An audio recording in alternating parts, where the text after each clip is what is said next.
Malagim na trahedya ang sinapit ng mga pasahero ng MV Princess of the Stars noong June 21, 2008. Paano nga ba nakahanap ng hustisya ang mga biktima ng trahedyang ito?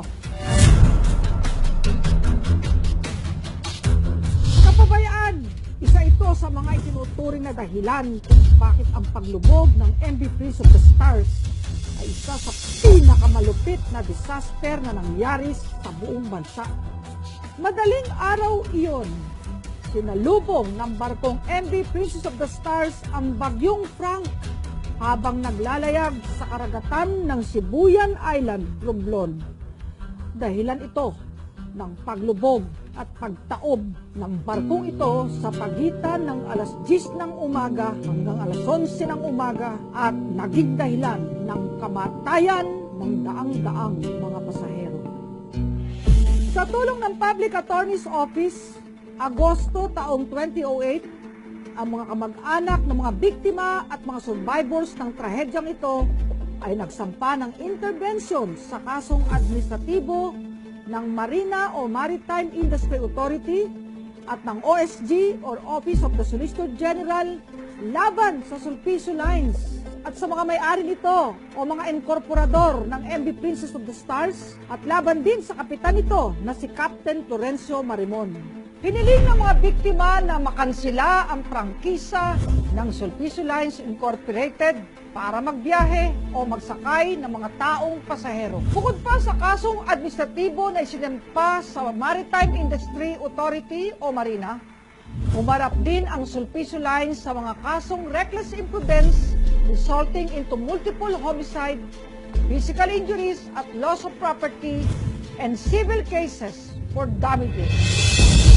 January 2015, nanalo ang mga kamag-anak ng mga biktima at mga survivors laban sa Sulpicio Lines Incorporated dahil tuluyan ng kinansila ng Marina ang prangkisa para magsakay ng mga pasahero. Ang Sulpicio Lines na ngayon ay tinatawag na nilang Philippine Span Asia Carrier Corporation.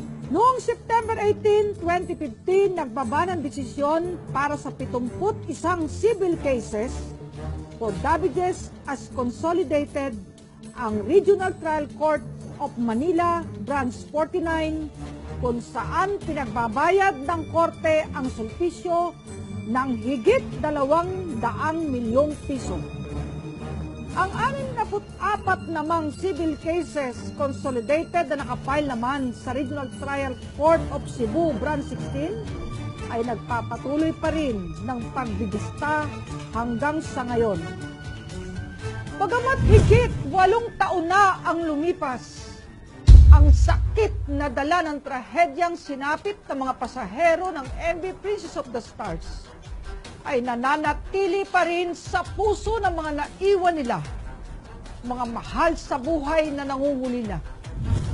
Hindi katanggap-tanggap na ipagkait ang hustisyang nararapat lamang para sa kanila. Marami pong salamat. Ako si Chief Persida Acosta. Lagi nating tandaan, maging matapang kung hustisya ang iyong ipaglalaban.